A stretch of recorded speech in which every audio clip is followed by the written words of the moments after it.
अस्सलाम वालेकुम। पाण स्टार्ट कयूं था क्वेश्चन नंबर 15 खां। नेक्स्ट असांजो पार्ट जेको हुयो लेक्चर जो, the basic unit of any societies. कंहिं बि सोसाइटीअ जो, कंहिं बि समाज जो जेको बुनियादी एको हूंदो आहे, उहा हूंदी आहे फैमिली। फैमिली जेको आहे फस्ट ऐं फार मोस्ट फंडामेंटल ग्रुप हूंदो आहे उहो इंडिविजुअल्स जो, जेको सोशलाइज़्ड लर्निंग जेका हूंदी आहे उनजी, जेका नाम्स ऐं वैल्यूज़ जेके उहो सिखंदो आहे, उहो पंहिंजी फैमिली मां सिखंदो आहे। त इन लाइ जेको सभ खां बुनियादी एको आहे सोसाइटीअ जो, उहो आहे family. Question number 16, the family which consist upon husband and wife and their children. जेका फैमिलीज़ जेके उन्हनि जूं टाइप्स थींदियूं आहिनि, nuclear family, steam family, joint family, extended family, arrest family. ठीकु आहे। अहिड़ी तरीक़े सां त जेकॾहिं हस्बैंड एंड वाइफ ऐं उन्हनि जा ॿार पाण में गॾिजी रहनि त इन फैमिलीअ खे चइबो आहे न्यूक्लियर फैमिली। न्यूक्लियर फैमिली में हिकिड़ो जोड़ो, शादीशुदा जोड़ो ऐं उन्हनि जा ॿार पाण में गॾिजी रहंदा आहिनि। इन खां अलावा उन्हनि सां को बि न रहंदो आहे, त इन खे चइबो आहे न्यूक्लियर फैमिली। स्टीम्ड फैमिली छा खे चइबो आहे? स्टीम फैमिली उनखे चइबो आहे त कंहिं पुट सां या वरी जेके न ॾाॾो नानो जेके आहिनि, कंहिं माण्हूअ सां, कंहिं फैमिली जेका न्यूक्लियर फैमिली आहे उन सां गॾु रहनि, ॾाॾो नानो उन्हनि ॿारनि जा, त उनखे चइबो आहे स्टीम फैमिली। ऐं जॉइंट फैमिली चइबो आहे जंहिंमें ख़ानदान जा ॿिया जेके आहिनि माइट मिट जेके आहिनि परे जा बि हुजनि, चाचा मामा, उन्हनि जा ॿार बच्चा, उहे पाण में गॾिजी रहनि, त उनखे चइबो आहे जॉइंट फैमिली। एंड देन आहे अरेस्टेड फैमिली। अरेस्टेड फैमिली ईअं हूंदो आहे त अहिड़ो ख़ानदान, अहिड़ी फैमिली जंहिंजी वाध वीज न थिए, जंहिंजी वाध वीज रुकिजी वञे, त उन फैमिली खे चइबो आहे अरेस्टेड फैमिली। या वरी ईअं हूंदो आहे त को ख़ानदान जो को शादीशुदा जोड़ो जेको पंहिंजी ख़ुदि मुख़्तियारी हासिलु करण में नाकाम थी वञे ऐं वरी उहो साॻियो ई जेकॾहिं एक्सटेंडेड या जॉइंट फैमिली सां अॼु रहे, त उनखे बि अरेस्टेड फैमिली चइबो आहे।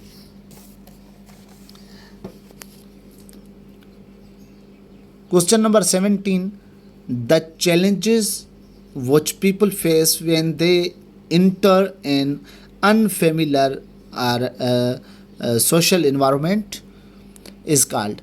हाणे को माण्हू कंहिं ॿिए समाज में वञे, कंहिं ॿिए जेके आहिनि हालतुनि में वञे, कंहिं ॿिए कल्चर में वञे, उते उनखे ॿोली बि न अचे, उते उन्हनि जो रहन सहन बि अलॻि हुजे, खाइण पीअण बि अलॻि हुजे। हाणे अहिड़े समाज में जेकॾहिं उहो माण्हू वञे थो, त उहो जेको आहे नफ़्सियाती उनजी जेका हालत हूंदी माण्हूअ जी, उहा ॾाढी मुंझल हूंदी उन्हनि रीतुनि रस्मुनि ज़ुबान ऐं उन तरीक़नि जे रहणी करणीअ जे करे। त अहिड़े क़िस्म जे जेके आहिनि चैलेंजिस खे चइबो आहे कल्चरल शॉक। क्वेश्चन नंबर 18, इन Pakistani society the pattern of family. हाणे पाकिस्तानी सोसाइटीअ में जेको फैमिली जो पैटर्न आहे उहो कहिड़ो हूंदो आहे? उन में हूंदो आहे जेका फैमिली हूंदी आहे उन जो जेको वारसी हूंदी आहे, या जेका सो मर्द जेको हूंदो आहे उन जो वारिस हूंदो आहे। उहो भाउ हुजे, उहो पीउ पुट हुजे, या जेको आहे पीउ जी मिल्कियत जा जेके वारिस हूंदा आहिनि उहे उन जा मर्द हूंदा। त इन खे चइबो आहे पेट्रीलाइनियल एक्सटेंडेड फैमिली। ऐं बायलिनियल फैमिली कहिड़ी हूंदी आहे? बायलिनियल फैमिली उहा फैमिली हूंदी आहे जंहिंमें जेका वारसी हुजे उहा माउ हुजे ऐं पीउ जे ॿिन्ही जे नालनि सां हुजे। जीअं स्पेशल केस जी पाण ॻाल्हि कयूं पाकिस्तान में बिलावल भुट्टो ज़रदारी, माना माउ जी बि वारसी आहे, पीउ जी बि वारसी आहे। पर पेट्रीलिनियल फैमिली में ईअं हूंदो आहे त जेका वारसी हूंदी आहे उहा पीउ जी हूंदी आहे, माना ॿार जेके आहिनि उहो जेको सॾराईंदा उहो पीउ जे नाले सां सॾराईंदा, ईअं खणी सम्झूं। ऐं बाइलिनियल में वरी ॿई हूंदा आहिनि, माउ जे बि पीउ जे बि। हाणे ॿियो टर्म हिते यूज़ थियल आहे मेट्रीआर्कियल एंड पेट्रीआर्कियल। हाणे मेट्रीआर्कियल ऐं पेट्रीआर्कियल फैमिलीज़ जेके आहिनि उहो छा हूंदो आहे त पेट्रीआर्कियल मर्दाणो समाज थिए थो। घर में मर्द जी हले, पीउ जी हले, पुट जी हले, भाउ जी हले, ठीकु आहे, सहुरे जी हले, मर्द जी जिते हले घर में या जंहिं समाज में उनखे चइबो आहे मर्दाणो समाज, पेट्रीआर्कियल फैमिली। ॿियो हूंदो आहे मेट्रीआर्कियल फैमिली। हाणे मेट्रीआर्कियल जेका फैमिली आहे उहो आहे औरताणो निज़ाम। जीअं मलेशिया जे कुझु इलाइक़नि जे अंदरि, इंडोनेशिया जे कुझु इलाइक़नि जे अंदरि औरत जी हलंदी आहे। जेके बि ॻाल्हियूं हूंदियूं, जेके बि उथण वेहण, जेके बि रीतूं रस्मूं हूंदियूं, उहे औरत जे हथ में। ईअं खणी चऊं त मैट्रियार्कियल जेका आहे घर जी जेका आहे सॼो निज़ाम जेको आहे औरत जे हथ में हुजे त उनखे मैट्रियार्कियल चइबो आहे। Question number 19, the type of culture are, culture जा केतिरा क़िस्म आहिनि। कल्चर जा मेनली जेके आहिनि 4 क़िस्म आहिनि, हूअं त केतिरा ई क़िस्म थियनि था। उन में जेको आहे मटीरियल कल्चर, मटीरियल कल्चर चवंदा मादियत वारी सकाफ़त। हाणे मादियत वारी जेका सकाफ़त आहे उन में जेके आहिनि उहा जेके मादी शयूं आहिनि उहे हूंदियूं असां जूं उन्हनि खे चवंदासीं कल्चरल। फॉर एग्ज़ाम्पल कपिड़ा पाइणु आहे, रहणु करणु आहे, असांजी जेके आहिनि घरनि जूं डिज़ाइन आहिनि, असांजे लिबास जो सॼो कुझु सिस्टम आहे, सोन ज़ेवर पाइणु आहे, इहे सभु शयूं असांजी छा आहिनि मटीरियल कल्चर आहिनि। नॉन मटीरियल कल्चर छा खे चऊं था, नॉन मटीरियल कल्चर उन्हनि खे चऊं था जिन खे असां गैर मादी शयूं हुजनि। फॉर एग्ज़ाम्पल ॿोली आहे, बिलीफ आहिनि, अक़ीदा आहिनि, रीतूं रस्मूं आहिनि, उहे असांजूं छा आहिनि नॉन वैल्यूज़ आहिनि, नाम्स आहिनि, उहे असांजा छा आहिनि नॉन मटीरियल कल्चर आहिनि। ईअं डॉर्मेंट कल्चर, डॉर्मेंट कल्चर जेके आहिनि उहे वाइडली जेके आहिनि प्रोएक्टिव कल्चर्स हूंदा आहिनि, माना डोमिनेंट कल्चर। डोमिनेंट माना जेके रीतूं रस्मूं या जेके अहिड़ियूं जेके आहिनि कल्चर जूं शयूं हुजनि जेके वधीक असर अंदाज़ ऐं इन्फ्लुएंस वारियूं हुजनि उन्हनि खे कल्चर खे चइबो आहे डोमिनेंट कल्चर। मिसाल जी ॻाल्हि हिते चऊं त पाकिस्तान जे अंदरि कहिड़ो कल्चर सिंध जे अंदरि वधीक डोमिनेंट आहे, त पाण आसानी सां चई सघंदासीं त सिंधी कल्चर जेको आहे वधीक डोमिनेंट आहे। माना सभ खां वधीक माण्हू बि उन जा हुजनि, सभ खां वधीक रिचुअल्स रस्मूं जेके आहिनि उहे उन जूं मल्हायूं हुजनि। सब कल्चर जेके आहिनि कंहिं बि कल्चर जा नंढा जेके आहिनि अंसर हुजनि उन्हनि खे चइबो आहे सब कल्चर। जीअं यूथ ग्रुप्स हुजनि उन्हनि जो पंहिंजो हिकिड़ो ट्रेडिशन ठाहिनि, पंहिंजी हिकिड़ी कल्चर रस्मूं हुजनि, उन्हनि जो रहण करण जो अंदाज़ हुजे, स्टूडेंट हुजनि, ठीकु आहे, इहे जेके आहिनि सब कल्चर आहिनि। क्वेश्चन नंबर बी, मोस्टली काज़ of disease of any society, बीमारियूं जेके थियनि थियूं उहे का बि समाज में उनजो सबबु छा थो थिए। सभ खां बुनियादी सबबु जेको हूंदो आहे उहो हूंदो आहे गुरबत। गुरबत जे करे माण्हूअ में इल्मु बि न हूंदो, शऊर बि न हूंदो, सुठी डाइट बि न हूंदी, इम्यूनिटी बि बहितर न हूंदी, रहण करण बि, त मेन जेको काज़ थिए थो उहो कंहिं सोसाइटी में उहो गुरबत आहे। Sociology is necessary to understand a person. Sociology जे ज़रिए असां छा खे सम्झूं था, माण्हूअ जे रवैयनि खे। बुनियादी तौर ते सभु शयूं सोशोलॉजी जो कल्चर, बिलीफ, नॉर्म्स, वैल्यूज़ इहे सभु हिसो आहिनि, पर सभ खां टॉप प्रायोरिटी जेका आहे उहा आहे बिहेवियर। माण्हूअ जो जेको बिहेवियर आहे उहो जेको आहे कंहिं बि पर्सन जो उहो सोशोलॉजी जे ज़रिए सम्झी सघिजे थो। Question number 22, the form of social interaction where in 2 or more person work together to gain common end is supposes। हाणे जेकॾहिं के माण्हू पाण में गॾिजी रहनि, हिक ॿिए ते भड़ाइनि, हिक ॿिए जो ख़्यालु करनि, त इनखे छा चवंदा आहियूं असां कोऑपरेशन। कोऑपरेशन माना ताउन। क्वेश्चन नंबर 23, कॉमन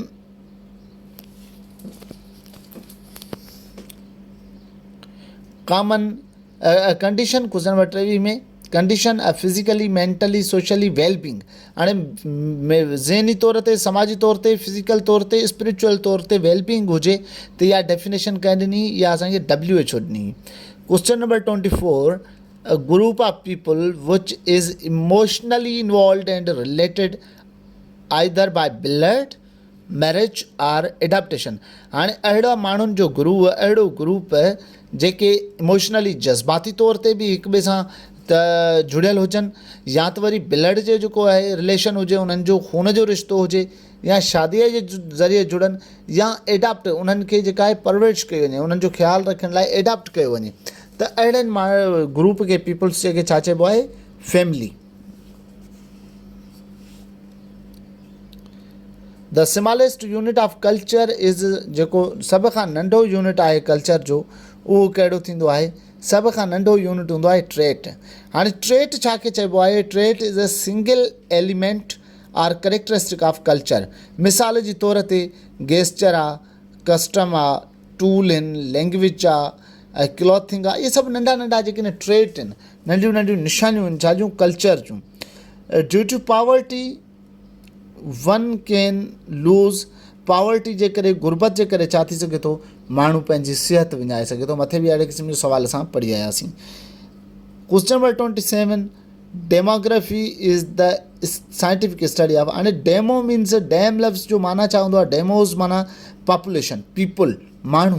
हाणे पोइ उहा माण्हुनि जा बिहेवियर हुजनि, माण्हुनि जूं रहणियूं करणियूं हुजनि, माण्हुनि जा जेके आहिनि रिश्ता नाता हुजनि, सभु ॻाल्हियूं जेके माण्हुनि सां रिलेटेड आहिनि उहे असां, अब पॉपुलेशन साइज़ केतिरी आहे, उहे रहनि कीअं था, स्टैंडर्ड कीअं आहे, ठीकु आहे, इहे सभु शयूं असां छा में पढ़ंदा आहियूं, असां पॉपुलेशन डेमोग्राफी में।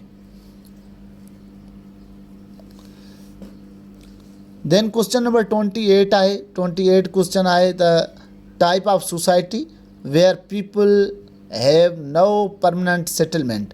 हाणे अहिड़ो समाज जंहिंमें जेका आहे माण्हू हिकु हंधि न रहंदा हुजनि, लाॾाऊ हुजनि, उनखे छा चइबो आहे, नोमेडिक सोसाइटी। हाणे असां ॿियो इहे सभिनी टर्म असां अॻी वीडियो में बि डिस्कस करे आयासीं, ब्रीफ में शॉर्टली मां तव्हांखे ॿुधाए वञा।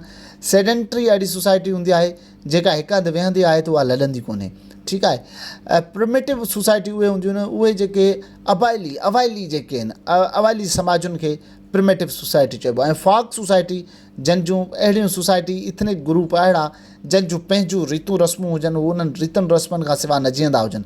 फॉर एग्ज़ाम्पल, कोई गगो पाईंदो आहे, टोपी पाईंदो आहे, ठीकु आहे, शलवार कमीज़ पाईंदो आहे, पंहिंजी जेका ॿोली आहे उहा ॻाल्हाईंदो आहे, इहे सभु शयूं जेके आहिनि उन जूं हुजनि त उनखे फॉक सोसाइटी चइबो, सकाफ़ती समाज चइबो आहे। Question number 29, the type of marriage which is not found in Pakistan या इन कंट्री, ठीकु आहे। हाणे मैरिज जो टाइप असां ॻाल्हि कईसीं त मोनोगेमी, पॉलीगेमी, पॉली एंड्री, ठीकु आहे, सोरोरेट ऐं लेविरेट। इन खां अलावा बि जेके न थींदियूं आहिनि। त हाणे पाण ॻाल्हि कयूं पॉली समाज में, जेका असां वटि हींअर को न थींदो आहे इन मुल्क में, उहा हूंदी आहे poly entry. Actually poly entry में थींदो छा आहे त हिकु औरत जा हिकु ई वक़्तु हिकु खां वधीक मुड़ुस हुजनि, ठीकु आहे। हीअ जेके आहिनि कंडीशन तिब्बत में कुझु जॻहियुनि ते पाई वञे थी, जिथे औरतुनि जी शदीद खोट आहे ऐं हिकिड़ो ई भाउ जेकॾहिं कंहिं औरत सां शादी कंदो आहे त उहा सभिनी भाइरनि जी ज़ाल थी वेंदी आहे। त अहिड़ी कंडीशन में इनखे चइबो आहे पॉली एंट्री, हिकु ई वक़्तु हिकु औरत जा हिकु खां वधीक मुड़ुस हुजनि, या हू हिकु खां वधीक मर्दनि जी ज़ाल हुजे। ईअं ई पॉलीगेमी जो मतिलबु आहे त हिकु मर्द जेका आहे हिकु खां वधीक शादियूं करे, त उनखे चइबो आहे पॉलीगेमी। हाणे गेमी लफ़्ज़ जी माना हूंदी अथव शादी, ठीकु आहे। ॿियो आहे लेविरेट। लेविरेट जो मतिलबु आहे त जेकॾहिं कंहिं माण्हूअ जो, मर्द जो भाउ फोत थी वञे ऐं उन फोत थियल भाउ जी ज़ाल सां कुझु ग्रुप, कुझु जेके आहिनि समाज, कुझु फैमिलियुनि में इहा रस्म हूंदी आहे त जेकॾहिं भाउ फोत थी वेंदो आहे त उन जी ज़ाल जेका हूंदी आहे, जेका विधवा थी वेंदी आहे, जेका बेवा थी वेंदी आहे, उन बेवा सां वरी उन फोत थियल मर्द जे भाउ सां शादी कराईंदा आहिनि। माना वफ़ात थियल भाउ जी ज़ाल सां शादी करण वारी इन रस्म खे चइबो आहे लेविरेट। ऐं ॿी रस्म हूंदी आहे सोरोरेट। सोरोरेट छा हूंदो आहे त का बि औरत फोत थी वञे, मर्द ज़िंदा हुजे, पोइ उहो मर्द उन फोत थी वियल औरत जी भेण सां शादी करे, त पंहिंजी सालीअ सां शादी करे, त इनखे चइबो आहे सोरोरेट। क्वेश्चन नंबर 30 आहे, sociology is the science of society. हाणे सोशियोलॉजी साइंस आहे समाज जी। इन इहा डेफिनेशन कनि ॾिनी वार्ड एंड ग्राउंड सोमर। Question number 31, disaster are suppose as, disaster छा आहिनि, कर्स आहिनि। डिज़ास्टर छा आहिनि, हिकिड़ो जेको आहे मुसीबत आहिनि, ठीकु आहे। The study of human being is known as, इंसाननि जी स्टडीअ खे छा चइबो आहे, anthropology. Anthropology is the study of human being. Sociology was coined as a discipline. Sociology खे हिकिड़ो सब्जेक्ट जे तौर ते, हिकिड़े डिसिप्लिन जे तौर ते कंहिं इंट्रोड्यूस करायो, कंहिं ॿुधायो। इहो सोशियोलॉजी खे हिन जो जेको फादर आहे सोशियोलॉजी जो, ऑगस्ट कॉमेट, जेको असां पहिरियां बि ॻाल्हि करियासीं, 1838 में हिन सोशियोलॉजी लफ़्ज़ बि ठाहियो। ऐं सोशियोलॉजी हिन ॿुधायो त ही मॉडर्न जेका आहे अलॻि सां हिकिड़ी फील्ड आहे, ठीकु आहे। त लैटिन जीअं मां ॿुधायमि त लैटिन सोशस मीन्स जो मतिलबु आहे कंपनियन, साथी, दोस्त, ऐं लोगोस ग्रीक वर्ड आहे जंहिंजी माना आहे स्टडी। त हीअ हिन जो फादर आहे ऑगस्ट कॉमेट, इन ई हिन खे कॉइंट कयो हुयो डिसिप्लिन खे 1838 में।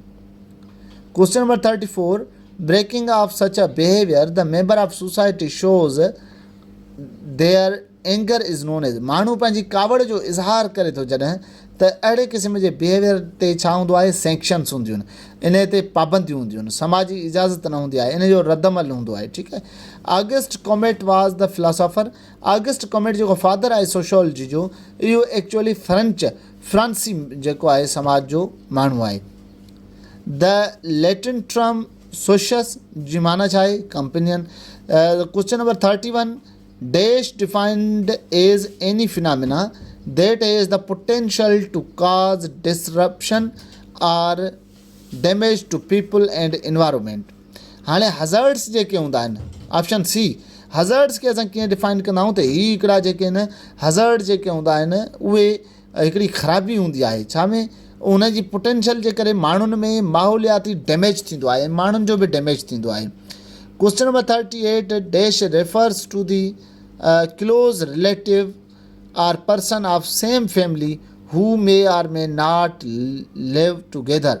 भले उहे गॾु रहनि या अलॻि रहनि, जेकॾहिं हिकिड़ी फैमिलीअ जो हिकिड़ो फ़र्दु आहे त उनखे चइबो आहे रिश्तेदार, अज़ीज़ या वारिस, जंहिंखे काइन चऊं था। Option number B. Question number 39 आहे, if the husband and wife living together for a long time and there is no issue such a family. हाणे जंहिं फैमिलीअ जी का वात वीज न थिए उनखे छा चऊं पिया असां, अरेस्टेड फैमिली, जंहिंजी डेफिनेशन असां जेका न डिफरेंट तरीक़े सां डिस्कस करे आयासीं। Question number 40, it is the group with which an individual identity himself and receive most of the socialization from the same group। हाणे रेफरेंस ग्रुप ते पाण डिस्कस कयोसीं, रेफरेंस ग्रुप अहिड़ो ग्रुप हूंदो आहे जंहिंमें जेको माण्हू रहंदो आहे उहो पंहिंजी आइडेंटिटी शो बि उन ई ग्रुप सां कंदो आहे ऐं उन ग्रुप मां हू पंहिंजी जेका समाजी तरबियत आहे उहा बि हासिलु कंदो आहे। त हिते असांजा जेके न 40 क्वेश्चन ख़तमु थियनि था ऐं पाण वरी नेक्स्ट पार्ट सां नेक्स्ट लेक्चर में मिलूं था। अल्लाह हाफ़िज़।